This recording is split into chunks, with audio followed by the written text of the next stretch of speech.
Today we begin the study of Citta or consciousness. Citta, as you know, is one of the four ultimate realities. And I've told you that Citta is the awareness of the object.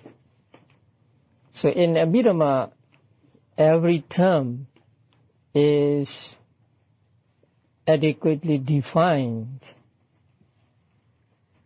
And so Citta is also defined as the awareness of the object. Now, when defining the terms of Abhidhamma, the ancient commentaries used three ways of defining. And that is explained in the manual on page 27. So they define the Abhidhamma terms as agent, as instrument, and as the sheer activity or the mere activity. Now that means when they come to define the Abhidhamma terms, they may say, for example, let us take Citta. When they define Citta, they define in three ways. Now, the first is, Citta is that which knows the object. That means Citta is something which does some other thing. So Citta is that or something which knows the object. That is the definition by way of an agent. That means the Citta is the one that does. The second one is by way of instrument. That means Citta is something with the help of which the other concomitants know the object. So Citta is an instrument. Citta is indispensable for these concomitant states to know the object or to be aware of the object. That is by way of instrument. And the third one is by way of just mere activity, just mere happening. That means Citta is the knowing of the object. We use abstract noun when they define in this way. So every term of Abhidhamma is explained or defined in these three ways. As an agent, or as an instrument, or as just mere activity, mere happening. And among these three, the last one, definition as mere activity, is the most adequate definition of these terms. Then why did they use the other two? Now, Buddhists are always concerned with rejection of soul.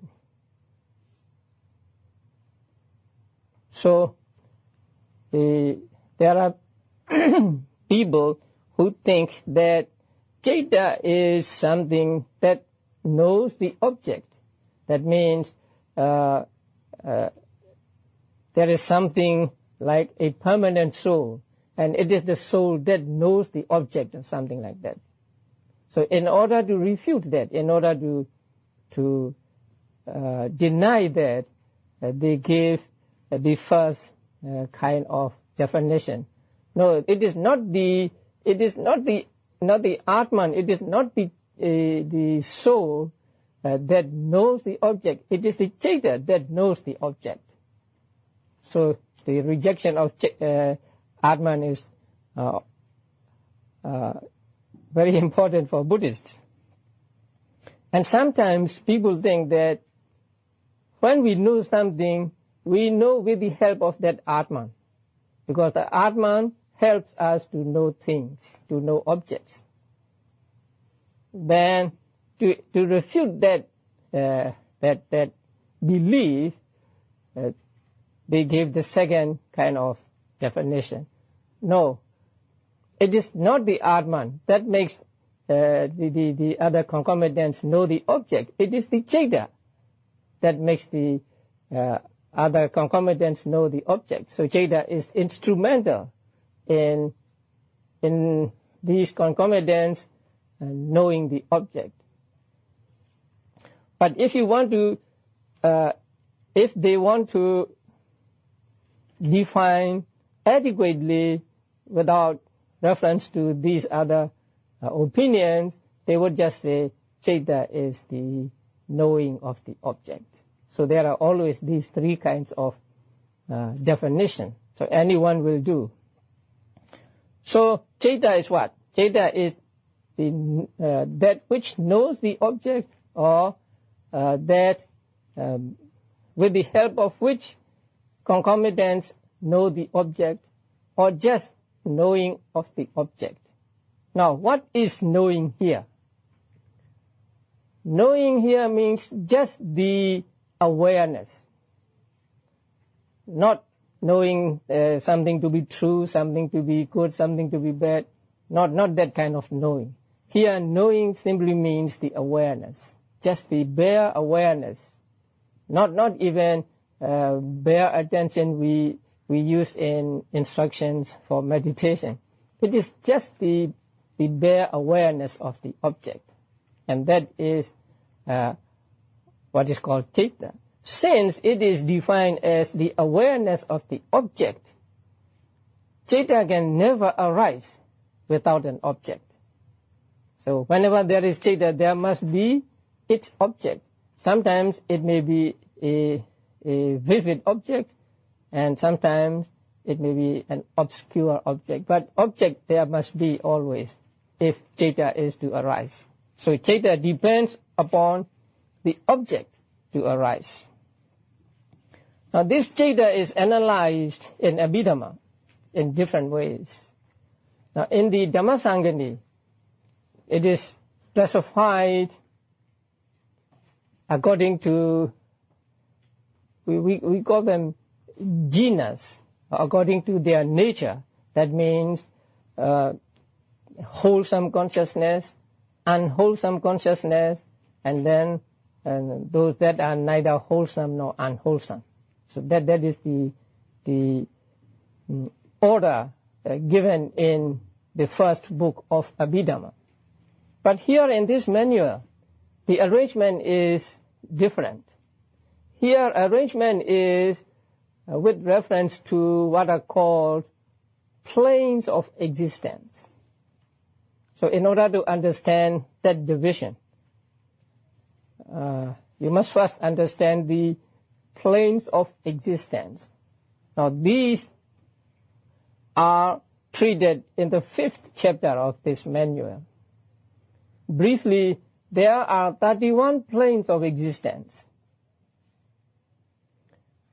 11 belong to what are called sensuous realms or sensuous sphere. And 16 belong to, let us call form sphere. Form here means material. And the 4 belong to formless or immaterial sphere. So altogether there are 31. And the human beings and lower celestial beings belong to the 11 sensuous realms or sensuous sphere. Now, consciousness that frequents these realms is called consciousness of sensuous sphere. In Pali, Kama Vajara. That does not mean that these types of consciousness do not arise in other realms. They do arise in other realms, but their primary location of arising is the 11 sensuous realms. So they are called Chaitas pertaining to the sensuous sphere. And there are other types of consciousness, which are called jhana consciousness, which arise mainly in the 15 form sphere, 15 form realms. First I said 16, right? Now I say 15. Now, out of the 16 form sphere realms, one realm is the abode of mindless beings. So it is said that there is no mind in that realm.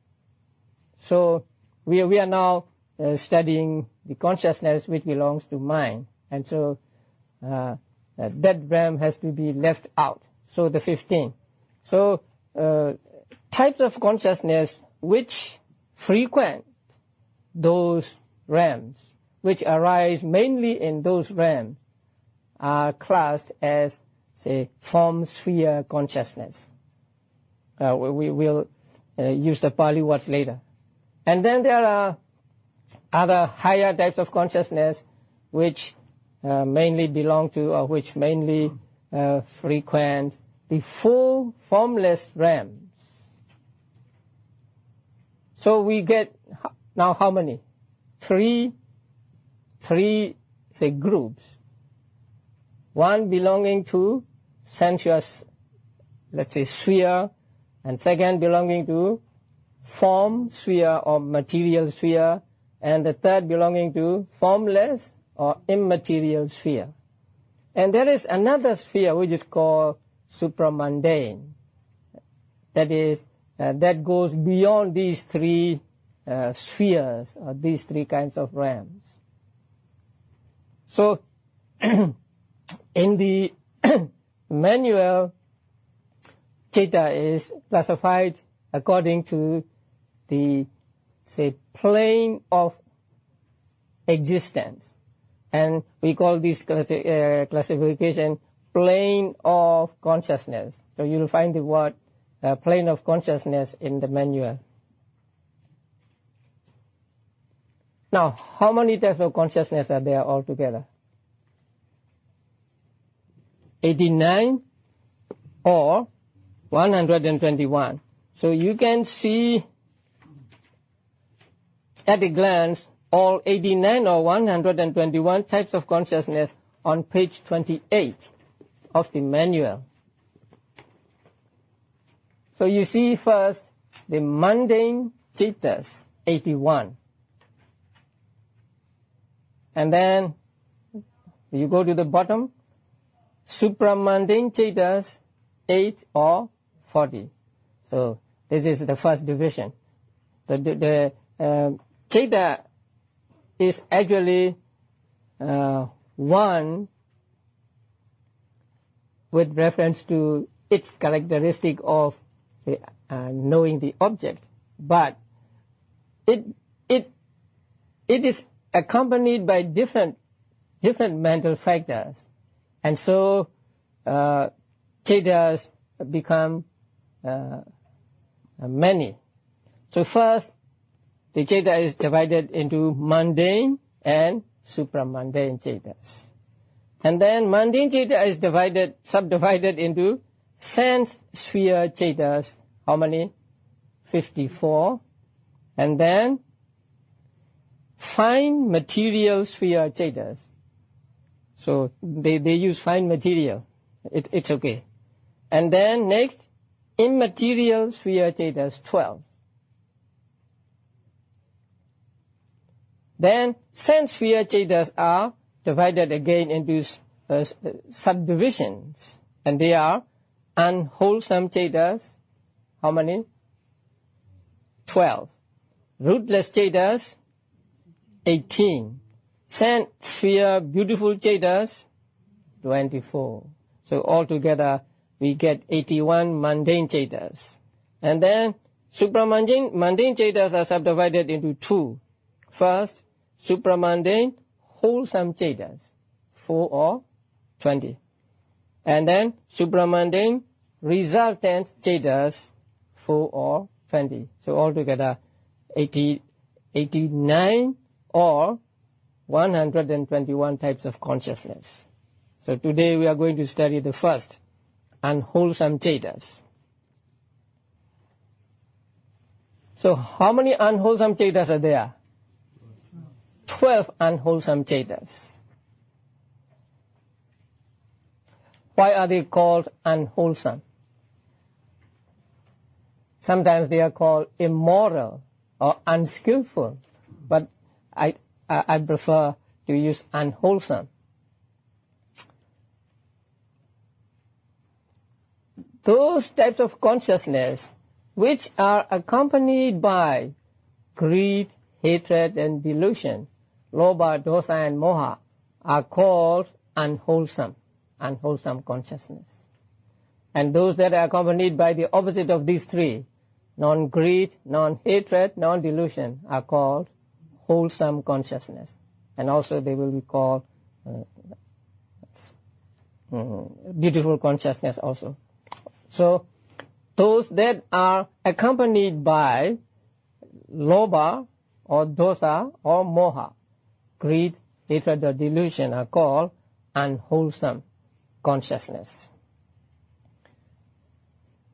Now, lobha, dosa, and moha are three roots of unwholesomeness, three roots of evil. And always lobha is mentioned first, and then dosa, and then moha. So in this order, lobha, dosa, moha. And in the commentary to this manual, it is stated that lobha, consciousness accompanied by lobha is mentioned first because in a given existence, the first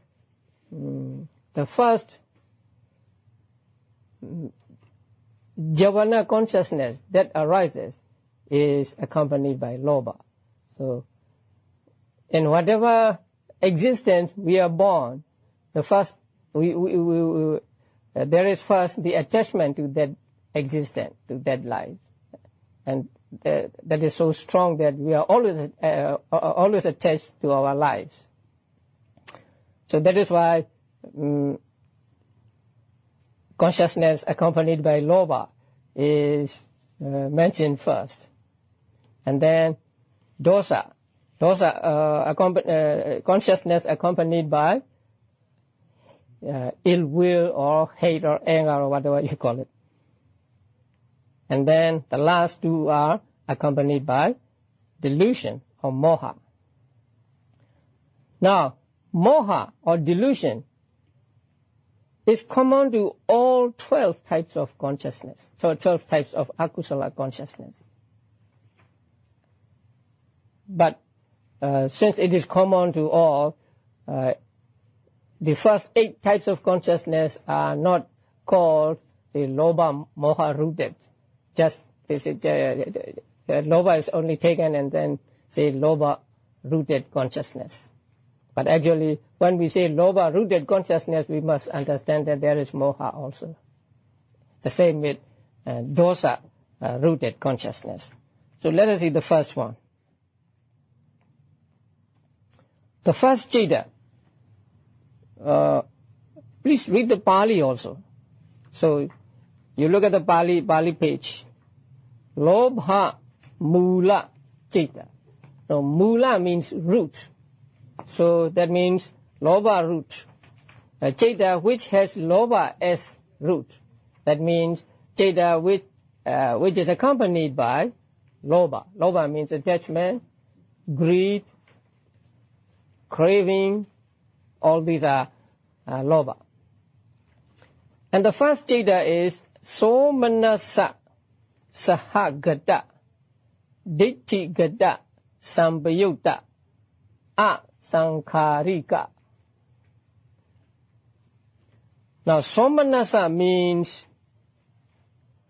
pleasurable feeling. Somana comes from su and mana. Su means good and mana means mind. So somanasa means the state of having a good mind, the state of a good mind. So when you are happy, your mind is in a good shape. So somanasa means pleasure, and in here it is feeling, pleasurable feeling. Sahagata means together, and gata means to be or arising. So arising together or to be together with somanasa. That means to be blended with this pleasurable feeling. And their blending is so complete that it is very difficult to differentiate which is which. Like to the river, water from two rivers, say blending, mixing together, and then you cannot say which water is from which river. So they are blended that way. Ditti gata sampayutta. Now, ditti means view or opinion. When ditti is used without any adjective in front of it, it usually means wrong view. So if we want to say right view, we say samma ditti. Now, samma ditti is one of the 8 factors of tat. So ditti gata, gata has no special meaning here. Ditti gata means wrong view. Sampayutta means to be associated with. So associated with wrong view. And asankharika means in English unprompted. Now, the word sankhara, I've told you the word sankhara has many meanings. So it is very important that you understand correctly what it means in a given context. When we say sankhara khanda, sankhara aggregate, we mean 50 cetasikas. You'll come to know them later. When we say all sankharas are impermanent, we mean all conditioned phenomena, all conditioned mind and matter, not just 50 cetasikas. Depending on ignorance, what arises? Sankharas arise. Now there, sankhara means what? Karma formations, right? Karma. So sankhara means 50 cetasikas or 5 aggregates or just volition, one of the cetasikas. But here, in this particular context, sankhara means effort or something like that. Or inducement or prompting, encouragement by others or by oneself. A means no. So asankharika means having no sankhara, having no prompting. So unprompted, spontaneous.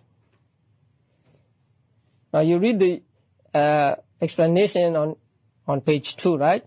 Unprompted and prompted. The Pali word sankhara is used here in the sense specific to Abhidhamma to mean prompting, instigation, inducement, or the application of an expedient. This prompting may be induced by others. Sometimes your consciousness arises because other people encourage you, other people instigate you. Or sometimes it may originate within oneself. Sometimes you are lazy to do something, then you encourage yourself. The means employed may be bodily, verbal, or purely mental. Sometimes you see someone doing something and then you also want to do it. Sometimes other people may show you by example. Sometimes other people may use words, to instigate you. Sometimes it is purely in your mind, you encourage yourself. That consciousness which arises spontaneously without prompting or inducement by expedient means is called unprompted, asankharika. And that consciousness which arises with prompting or inducement by expedient means is called prompted, sasankharika. So actually it means with prompting. So this kind of consciousness is accompanied by pleasurable feeling, and it is associated with wrong view, and it is unprompted. Now wrong view means believing that there is no karma, and there is no result of karma, there is no law of karma, and there is no this existence or the other existences, something like that. So that is called wrong view here. So the feeling and wrong view and prompting, these three are what make one consciousness become 8 types of consciousness. We will have another feeling, ubeka, on when we reach the 5th jeta. Okay, now the first one is accompanied by pleasurable feeling and associated with wrong view, and it is unprompted. So on the English side, I just say with pleasure, with wrong view, so that you don't have to use many words. So with pleasure, with wrong view, unprompted. This is the first type of consciousness. And that kind of consciousness arises when? Oh, you may read it on page 39 of the manual. With joy, holding the view that there is no evil in stealing, a boy spontaneously steals an apple from a fruit stall. So at that time, this type of consciousness arises in his mind. Now, the second one is accompanied by pleasurable feeling and is associated with wrong view, but now it is with prompting. This prompted. So prompted means, so what? With joy, holding the same view, he steals an apple through the prompting of a friend. Maybe his friend asks him to steal it, or sometimes he may encourage himself, prompt himself. First he was afraid, he may be afraid to steal, and later on you'll get an apple and you'll get to eat it. Why not go and take it or something like that? It's saying to himself, and then he steals it. So in that case, his consciousness is accompanied by pleasure, with joy he steals, and with wrong view, and with prompting. The third kind of consciousness arises when, with joy, but not holding any wrong view, he steals, unprompted and prompted. He knows that it is wrong to steal, but still he steals, something like that. So if he knows that it is wrong to do it, but he does it, then his consciousness is not accompanied by wrong view. So we get 4 types of consciousness, right? With pleasure, with wrong view, unprompted. With pleasure, with wrong view, prompted. With pleasure, without wrong view, unprompted. With pleasure, without wrong view, prompted. If you understand these 4, you understand the other 4. Just substitute indifferent feeling for pleasurable feeling. So sometimes the boy may steal not with joy. He just steals it. How is described here? These 4 are parallel to 1 to 4, except that the stealing is done with neutral feeling. Here he is not happy, he is not sad. Well, with the neutral feeling, he steals. So in that case, these four types of consciousness, they arise. One of these four types of consciousness arises in his mind. So altogether there are eight types of consciousness accompanied by greed or lobha, accompanied by attachment. So those that make the Chetas different are the feeling, view, and say prompting or not prompting. So altogether we get 8 types of consciousness accompanied by lobha. Now, on the sheet, there are circles, and I want you to put colors in the circle. Oh. It is for you to practice, to memorize. Anyone will do. Okay. So, these circles represent now these 8, right? So, those that are accompanied by pleasure, I use red color for those red color, and for those that are accompanied by neutral feeling, I use blue color. I want you to use these colors so that later on I can refer to them as look at the red ones or look at the blue ones or something like that. So I want you to put the colors on your sheets. So 4 are accompanied by pleasurable feeling or somanasa feeling, and 4 are accompanied by neutral feeling or indifferent feeling, upekha. Now, upekha, the word upekha is translated as equanimity or indifference.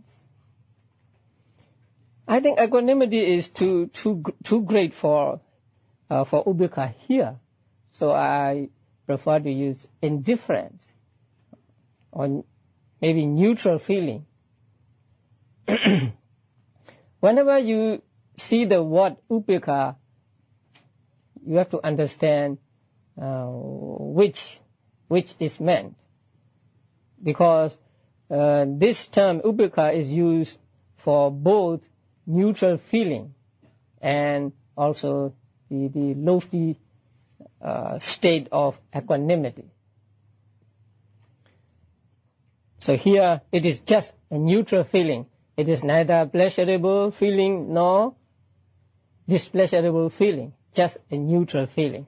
So that means when you take an object, you are not happy and you are not sad with neutral mind. You just take it. So that is upekha here. Then we go to dosa mula ceta 2. Consciousness rooted in ill will. Now dosa, the word dosa means anger, ill will. And some other words? Aversion. All these are covered by the word dosa. So the second root, which is, let's say, ill will. And the type of consciousness accompanied by dosa is called, in Pali, dosa mula citta, consciousness rooted in ill will.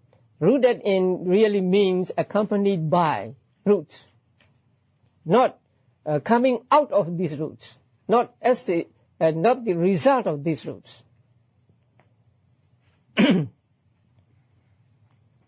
So, in the manual on the table on page 28, he used greed-rooted, hatred-rooted, delusion-rooted. Okay, now the first one is what? Domanasa sahagata, patigha sampayutta, asankharika. And the second one is sasankharika. Now, domanassa. What is domanassa? Displeasure. Domanassa comes from do and mana. Do means bad, and mana means mind. So the state of a bad mind, bad mental state. And that is domanassa. It is a feeling, a bad feeling, a displeasurable feeling. And sahagata means the same thing. So together with domanassa, feeling, and then patigha sampayukta. Now patigha means dosa. The literal translation of patigha is to strike against. When you are angry, it is like striking someone or striking your mind with anger. So it is called patigha. Patigha sampayukta asankharika. Now, there is difference between domanassa and domanassa on the one hand and dosa and patigha on the other. Dosa and patigha are the same. Patigha is another word for dosa. But domanassa is different. Domanassa is feeling. And dosa or patigha is not feeling. It is a separate mental factor. With reference to 5 aggregates, domanassa belongs to feeling aggregate. And dosa belongs to formation aggregate, sankhara aggregate. So that is the difference. Although they arise together, and in experience it is very difficult to differentiate these two, but still they are different in nature. The one is, domanassa is feeling or vedana, and patigha or dosa is just dosa, not feeling. So it is another mental factor. But whenever there is domanassa, there is patigha. And whenever there is patigha, there is domanassa. Therefore, here we do not have patigha vipayuta, right? We have only patigha sampayuta and no patigha vipayuta. Vipayuta means not associated with. Because they two are always together. There can be no domanassa without patigha. That is why there is no patigha vipayuta here. So whenever a type of consciousness is accompanied by domanassa, displeasurable feeling, it is invariably accompanied by or associated with dosa. So they go together always. Sometimes you get angry spontaneously without prompting, and sometimes you get angry being prompted. So there are two kinds of consciousness. Now, with hatred, one man murders another in a spontaneous fit of rage. So that is the first theta. And the second, with hatred, one man murders another after premeditation. So after encouraging himself, or being encouraged by or instigated by another. Say, the man murders another man. So in that case, that dosa is sa-sankharika. So when you are sad, you are sad with one of these two chetas. When you are depressed, one of these two chetas. When you are angry, one of these two chetas. And also, when you are afraid, when you fear, one of these two chetas. Now, in Abhidhamma, fear is included in dosa. So fear is described as passive dosa. Anger is active dosa, aggressive dosa, let's say, right? So anger is aggressive and fear is passive. So they are called dosa. So when you are afraid of something, when you fear someone or something, then you fear with one of these two chetas. Now let us go to the next two. Moha mula citta. Moha. Moha is translated as delusion. So it dilutes the mind. It makes your mind fuzzy or something like that. And moha has the characteristic of covering up or hiding the real nature of things. Because of this moha, we do not see things as they are. We do not see things as impermanent, as suffering and so on, because there is moha. Now, these two chetas are accompanied by moha root only. The previous 10, the first 8, are accompanied by lobha and moha, not dosa, lobha and moha. And then the two dosa mula chetas are accompanied by dosa and moha. But the last, these two, are accompanied by moha only. So that is the difference. Although moha is with the other chetas, its function is not so prominent as in these two chetas, because there are the other two which are more active than moha is. The lobha and dosa are more active than moha. So moha cannot be prominent in the previous 10 chetas. But here, he is supreme, because there is no lobha and no dosa. Now the first one is what? Upekha sahagata vichikicha sampayutta. Vichikicha, you know upekha, in different feeling. Now upekha, vichikicha. Vichikicha means doubt. Vichikicha is defined in two ways. Vexation due to perplexed thinking. And the other is being devoid of the remedy consisting in knowledge.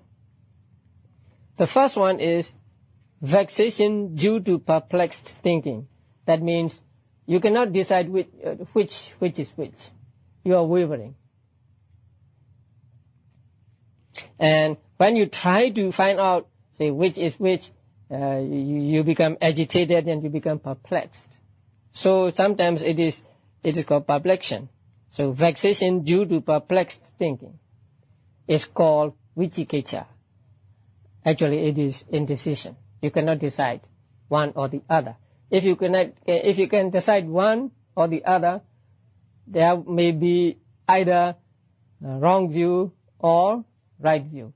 But here, you are not sure of any one of the two. That is why it is called something like two-prong, like a fork in a road. Now the other explanation is that there is no remedy for it, devoid of remedy consisting in knowledge. Now when there is doubt, there can be no understanding, correct understanding. There can be no knowledge. So it is said to be devoid of remedy of knowledge. But if knowledge actually arises, then it will disappear. But so long as there is doubt, knowledge cannot arise. So it is said to be devoid of remedy of knowledge. That is a play upon the words. Now the first meaning is based upon the separation as vichi and kecha. Vichi means investigating or something, and kecha means perplexion. And the second meaning is based upon vi and chikecha. Chikecha means curing, remedy, medicine. Vi means no. So no medicine, no cure, no remedy. But in essence, it is doubt. doubt about the Buddha, about the Dhamma, about the Sangha, about the practice, about the Four Noble Truths, or about the dependent origination. So these are called doubt. So with indifference and with doubt, the first type of consciousness. So when there is doubt, there can only be indifferent feeling, neutral feeling. No pleasurable feeling or displeasurable feeling.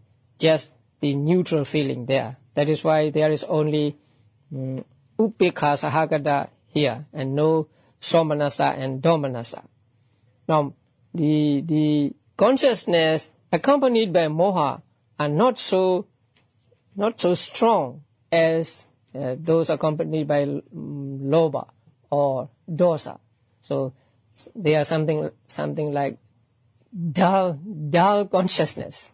So since they are dull consciousness, they cannot enjoy the taste of objects fully as the other chetas do. So they are always accompanied by upekha, indifferent feeling, neutral feeling, and not with pleasurable or displeasurable feeling. Okay. A person due to delusion doubts the enlightenment of the Buddha or the efficacy of the Dhamma as a way to deliverance. So when you doubt like this, there is this vicikiccha in your mind. Sometimes even during meditation, you may have these doubts. Is it really right that just by making notes of the breath or movement of the abdomen, I can discover the true nature of things?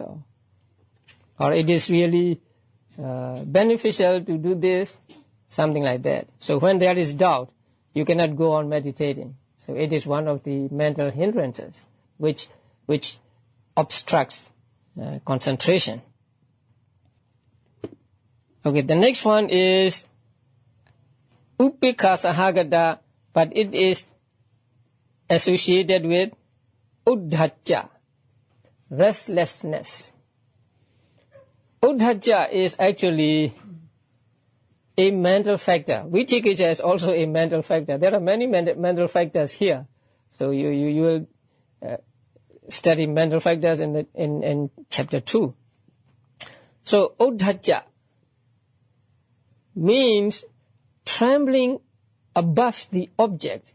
Its literal meaning is ut means above, and dhacca means shaking, trembling.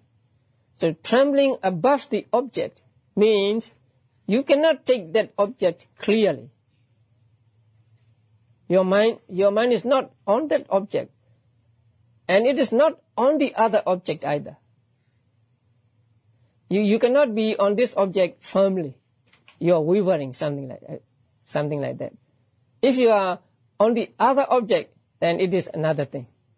So it is inability to be fully aware of the object. Now, when you practice meditation, sometimes you don't see the object clearly, right? In, out, or rising, falling. But you don't see it clearly. So it means that there may be uddhacca. So try to pay more attention so that you can see clearly. So uddhacca sampayutta. Now, uddhacca is with all 12 types of consciousness, actually. Not only this last one, but it accompanies the other 11 types of consciousness as well. But it is, but only this last citta is described as uddhacca sampayutta, accompanied by uddhacca. That is because in the other cittas there are more active mental states, so that it cannot raise its head. But here, no lobha and no dosa, and so in this Chaita, it becomes supreme, and so that is why it is called this last Chaita is described as Uddhacca Sampayoga, associated with Uddhacca. So it is strong here, it is prominent here, and so that is why this last Chaita is described as Uddhacca Sampayoga. So these two are called Moha Mula Chaita. So consciousness rooted in delusion, or consciousness accompanied by delusion. So there are three roots of unwholesomeness, and these three roots accompany these 8 types of consciousness in different ways. So the first 8 are accompanied by how many roots? 2 roots. What roots? Lobha and Moha. And then the second group, 2 Chaitas, accompanied by 2 roots. What are they? Dosa and Moha. Now the last 2 accompanied by only 1 root, which is Moha. So 8 accompanied by Lobha and Moha, 2 accompanied by Dosa and Moha, and another 2 accompanied by Moha only. Thus we get altogether 12 types of unwholesome consciousness. Okay, now why are they called unwholesome or akusala? They are called akusala because they are accompanied by, they are blameworthy in themselves, and they bring painful results, or they cause painful results. So the characteristic of being a wholesome or unwholesome depends on whether they are blameworthy or without blame, and whether they cause painful results or happy results. Now, page 31, on page 31, you can read it. With respect to its nature, consciousness divided into 4 classes: unwholesome, wholesome, resultant, and functional. Unwholesome consciousness is consciousness that is accompanied by one or another of the 3 unwholesome roots: greed, hatred, and delusion. Such consciousness is called unwholesome because it is mentally unhealthy, morally blameworthy. That is important. Blameworthy, that is morally blameworthy, to be blamed by noble people, and productive of painful results. So they bring painful results. Wholesome consciousness is the opposite of this. So it is called unwholesome because it is blameworthy, morally blameworthy, and because it is productive of painful results. That is why these types of consciousness are called unwholesome or akusala consciousness. Now, there are other translations like unskillful or immoral, but I think they do not quite convey the meaning as adequately as the word wholesome or unwholesome. Because, say you are enjoying food at home, and if you eat with attachment, that eating is unwholesome. But we cannot call it immoral. You're eating your own food, you're enjoying, and so there is no moral blame in that, right? But still it is unwholesome because it is accompanied, your mind is at that time accompanied by attachment. Sometimes you may be angry because you don't like something in your food. And there is the dosa. So, the word immoral for the Pali word akusala is not so good as the word, say, unwholesome. So we will stick to this word unwholesome. So there are 12 types of unwholesome consciousness, and 8 accompanied by, just say, lobha, 2 accompanied by dosa, and 2 accompanied by moha. Okay. You have the sheets I gave you today? Yeah. Now, when we talk about akusala, unwholesome, people are very afraid of unwholesome mental states. But sometimes, at least in 1 or 2 instances, although a mental state is unwholesome, it is not so bad. So, not all craving is bad, I said here. And it is from Anguttara Nikaya. So here it is said that this body has come into being by craving. And that based on craving should be abandoned. That means craving for attainment. You want some results from the practice. So that is craving. That is a kind of attachment, right? That is why I told you at the retreat, do not have any expectations. So expectation is also a kind of greed, kind of attachment. So that is attachment. But because you have that attachment, you have that craving for the result, you practice. And so as a result of practice, you are able to get rid of that craving. So based upon craving, you practice meditation and you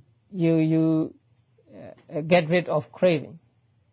So such craving is described as permissible or pursuable. In Pali, it is the Pali word uses sevitava. That means pursuable. That means it is permissible. It is okay to have such kind of craving or attachment. If you do not have any craving at all for attainment, for result, you will not practice at all. And if you don't practice, you will not get results, or you will not get free from, say, mental defilements. So sometimes some kind of craving, Buddha said, is permissible. It's okay. So the commentary explains, based on the present craving, that is, the desire for becoming an arahant, he gives up previous craving that was the root cause of one's involvement in the cycle of rebirth. That means, based on the present craving for becoming an arahant, he gets rid of craving. That is the root of this life, that is the root of existence. Now, it may be asked whether such present craving for arahantship is wholesome kusala or unwholesome akusala. Now, when you come to Abhidhamma, you have to follow what is the fact. You cannot use diplomacy. So if it is akusala, we must say it is akusala. So that the commentaries, the commentator here says it is unwholesome. Now, craving, the desire to become an arahant is unwholesome. Yeah? Because it is attachment, so it falls into unwholesome category. But should it be pursued or not? It should be pursued. So that means it is okay to have such craving. Although it is unwholesome, it is okay.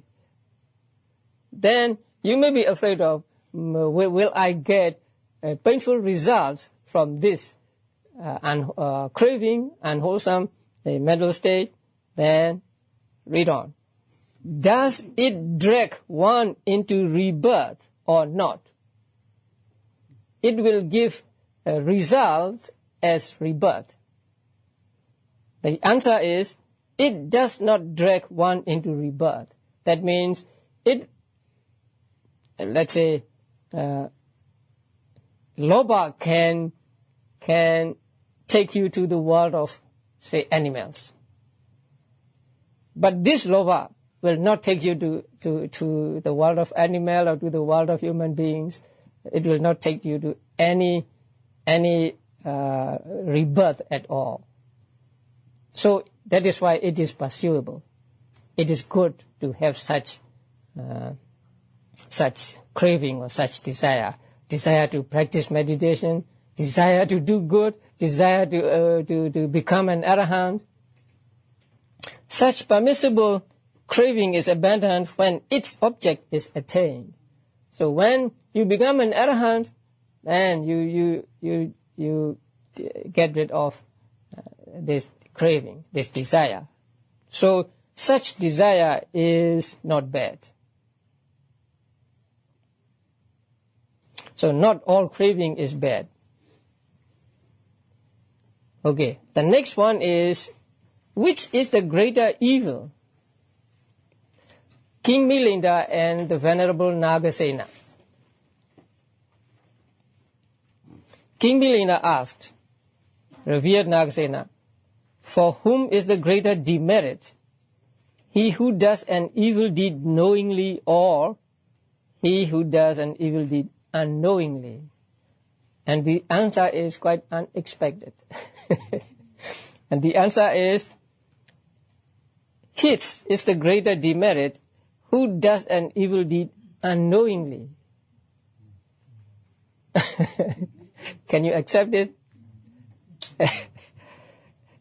Then the king said, well then, do we doubly punish that royal son of ours or the chief minister who does an evil deed unknowingly? Because in the secular law, you don't punish, at least you don't give severe punishment to those who unknowingly break the law. But Venerable Nagasena's argument is, what do you think about this? If one man should unknowingly take hold of a red-hot ball of iron, aglow, aflame, ablaze, and another should take hold of it knowingly, which would be the more severely burned? If you don't know it will burn, you will take hold of it firmly, and then you will burn more. If you know that it will burn, but you have to or you want to take it, then you will be very careful not to let you be burned too much. So in that case, one who does an evil deed unknowingly gets a greater demerit than one who does it knowingly. So Milinda King answered, he who took hold of it unknowingly, revered sir, would be the more severely burned. Even so, sir, the greater demerit is his who does an evil deed unknowingly. Now, the king said, you are dexterous. But sometimes you break a rule or a law, or you break a precept of unknowingly, that you do not know the precept, and you break it.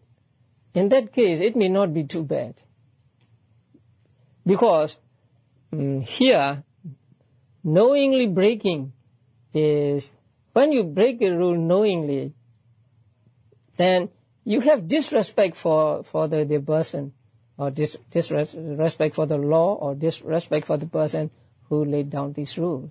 Suppose I break a rule of monks. A rule of monks are laid down by the Buddha. So if I break a rule of the monk, I not only break the rule, but I also have disrespect for the Buddha. So in that case, knowingly breaking the rule should be more demerit, more akusala than unknowingly breaking the rule. But the answer given by Nagasena here is that, it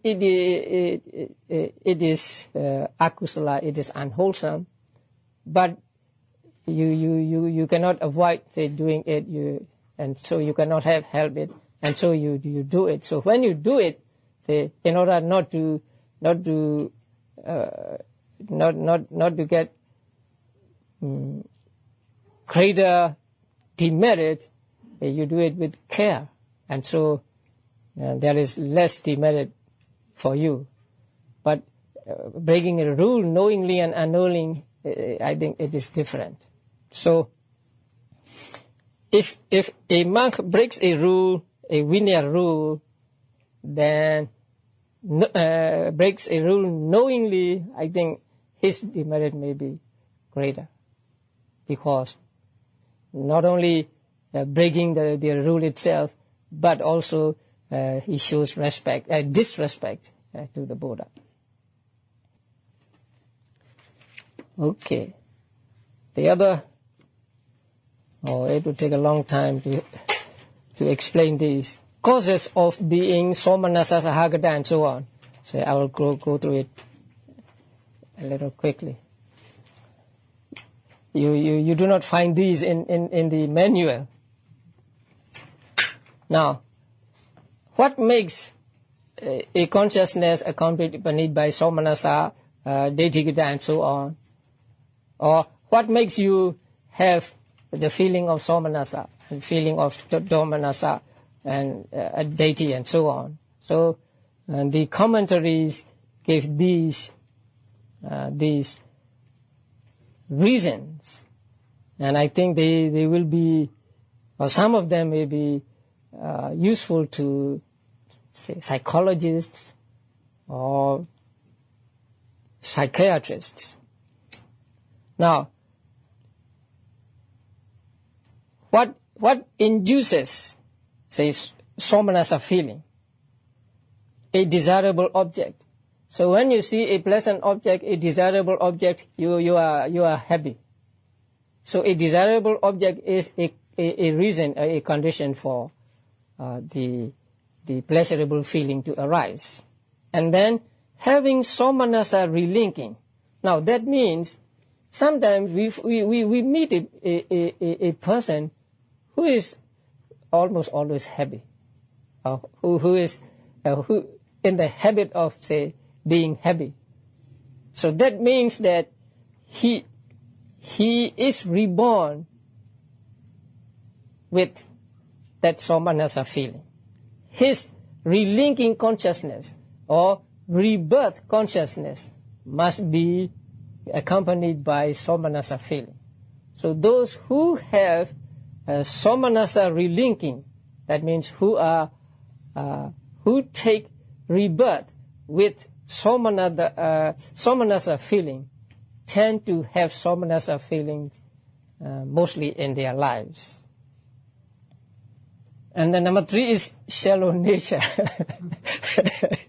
So if you are a jolly person, according to this, you are of a shallow nature. Because those who have deep nature, they don't laugh so much.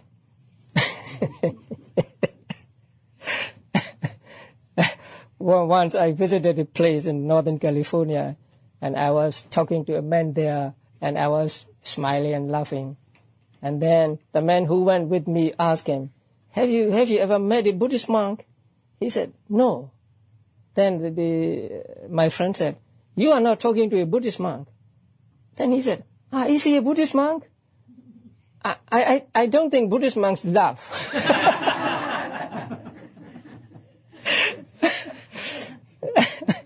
Okay. So I may be of shallow nature. Okay. why is one tend to have a wrong view, say possessing wrong view? That means, say, a person was born again and again and again with wrong view, and such a person is he tends to become a place for wrong view, or a receptacle for wrong view, and so he tends to take a wrong view. And then association with people who have wrong view, that's very true. So you associate with someone, and then you become like that person. And then asankarika, when consciousness is unprompted, having asankarika relinking again. So when you take rebirth, your rebirth consciousness must have been accompanied by, your consciousness must have been unprompted. The relinking consciousness is a resultant consciousness. So as a resultant consciousness, you will see later on when we come to the beautiful sensory consciousness. So there are prompted and unprompted. So if your rebirth consciousness is unprompted, then you tend to have unprompted consciousness during the life. And then good health. When you are in good health, you don't have to be instigated by other person. You don't have to be encouraged by other person to do something, because you are healthy and you just do it. And then no bothering about heat or cold. You don't care whether it is hot or cold. So such a person do things spontaneously. Now, if you are sensitive to cold and then the weather is cold, then you have to be encouraged. You have to be prompted by other person or by yourself to do something. And if you don't take care of this heat or cold, then you do things spontaneously, and so there is unprompted consciousness. And then belief in and anticipation of fruits of diligence. So if you believe that you will get something, if you do something, then you will do it without being instigated by others. And then adeptness in one's work. When you are familiar with your work, when you are familiar with doing something, then you will do it spontaneously. So there is no prompting. And then suitable climate and food. If you have a good climate, that's true. When the climate is good, then our minds are also bright and happy, and so we tend to do things spontaneously. And then if we have good food, also we have good feeling, and so we do things without being prompted. So suitable climate and food. There may be other reasons also, but these are those given in the ancient books. And then what about being sasankarika? That is the opposite of the above. And then ubika sahagata, neutral feeling. That means, the first one is neutral objects. Objects, though, that are not desirable or undesirable. The neutral objects. So when you meet the neutral objects, then you have the neutral feeling. And then having ubika relinking. So your relinking consciousness or rebirth consciousness must have been accompanied by ubika, and you have deep nature. So you're always thinking deep, and so you don't get pleasurable feeling quite often, and so you have this ubika feeling. And then domanasa sahagata and patika samyutta, the reasons are for both. The first one is undesirable object. When the object is undesirable, you tend to get angry. If you don't like something, you get angry. So the undesirable object is one reason for being accompanied by displeasurable feeling. And then having any one of the 9 grounds of ill will, 9 grounds of grudge, 9 grounds of dosa. So there are 9 reasons for dosa to arise. And they are the thought that he has done harm to me. So thinking that way, you get angry with that person. Or he is doing harm to me. Or he is going to do harm to me. So that way, you get angry with that person. And then, he has done harm to someone dear to me. He is doing harm to someone dear to me. He has done harm to someone dear to me. So in that way also, thinking that way, you get angry. That is with regard to the person who is dear to you. And then the last 3 is with regard to person whom you dislike. Sometimes we don't want something good happen to those whom we hate. So here, he has conferred a benefit to someone I dislike, I hate. He is conferring, or he will confer a benefit to someone I dislike, an object. So in thinking that way also, we get dosa or domanassa. So these are called 9 grounds of ill will or 9 grounds of grudge. They are mentioned in the Anguttara Nikaya and also in Abhidhamma. And there is one more. I don't find it in the commentaries, but there is one more, and that is called groundless anger. Anger without reason. I mean, without valid reason. When the weather is too hot, you are angry with weather. When it is too cold, you are angry. Something like that. Sometimes you hit against something, and then you are angry with that thing, and then you kick it again. So these are called groundless anger. So you are not even angry with these, but still people get angry. So all these are reasons for being, say, somanassa, for accompanied by pleasurable feeling, or for the pleasurable feeling to arise, for the wrong view to arise, and so on. So when we know the reason for these, we can do something so that we can change our state. We can change ourselves.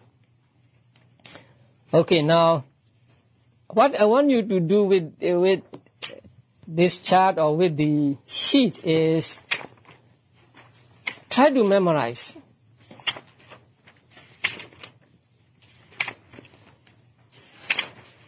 These, say, 12.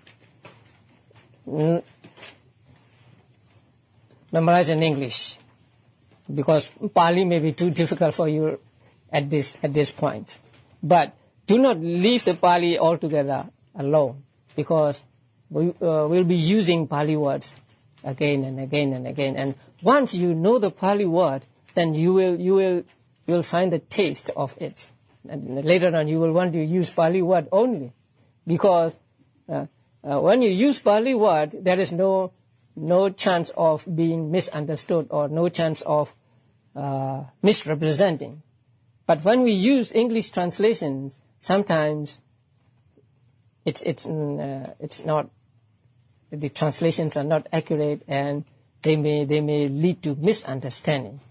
So even when I use English translations, I will refer back to Pali words, and once the Pali word is defined, then later on we can use Pali words only.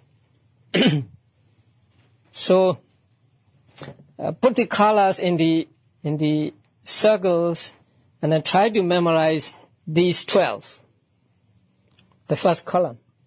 So one by one, so column by column you will memorize, and after about 1 month, you'll get the whole picture, the whole chart of these dots. And, it is like, in chemistry, what do you call that? Periodic table, like something like that. So I deliberately leave them just the dots or circles, and no description, no what called names or whatever. Because if you write something here, then you will always depend on those letters. So first look at this and then try to say with first say these 8 are what? Accompanied by lobha, right? These 2 dosa. So I use the color green. And then the last 2 accompanied by moha, right? Okay. Now this one, then among the 8 lobha mula citta, the 4 are accompanied by joy or say pleasurable, and the other 4 are indifferent feeling. And among these 4, the first 2 are associated with wrong view, and the second 2 not associated with wrong view.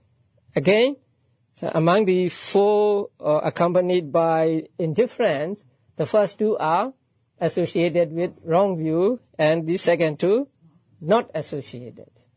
Okay. Now, in the manual, the word dissociated is used. I'm not sure about this word. What does that mean, dissociated? Unassociated, is there a difference between unassociated and disassociated?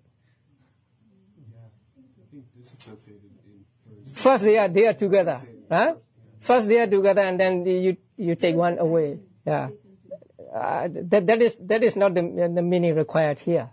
So I prefer to use unassociated or non-associated. Okay, so these 2 are not associated with deity, right? With wrong view. Okay, and these 2 are accompanied by what feeling? Just say anger, right? Displeasure. And these 2 are accompanied by indifference. Okay. Now, let us come to this. So, with pleasure, with wrong view, unprompted. Then, with pleasure, with wrong view, prompted. With pleasure, without wrong view, unprompted. With pleasure, without wrong view, prompted. With indifference, with wrong view, unprompted. With indifference, with wrong view, prompted. With indifference, without wrong view, prompted. With indifference, without wrong view, prompted. Okay, very good. And then this one, dosa, right? Displeasure. With displeasure, with ill will, same thing, yeah? Unprompted. With displeasure, with ill will, prompted, yeah? And then these 2, the first one, with indifference, with doubt. Indifference, doubt. There is no prompted or unprompted, no difference of prompted or unprompted. So they are out of prompted and unprompted.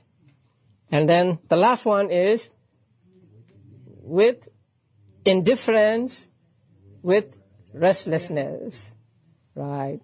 So you practice this way at home. And you can say, cover the description here and just look at the circles and say, with pleasure, with wrong view, unprompted. And if you don't remember, you can remove the cover and then look at it and then cover it again. So this way, you can say memorize or learn these 12. So before next week. Okay.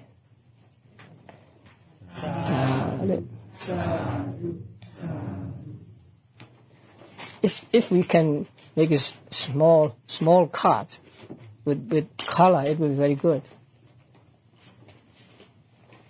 How do we do it? One thing is you can take the photo and then make copies.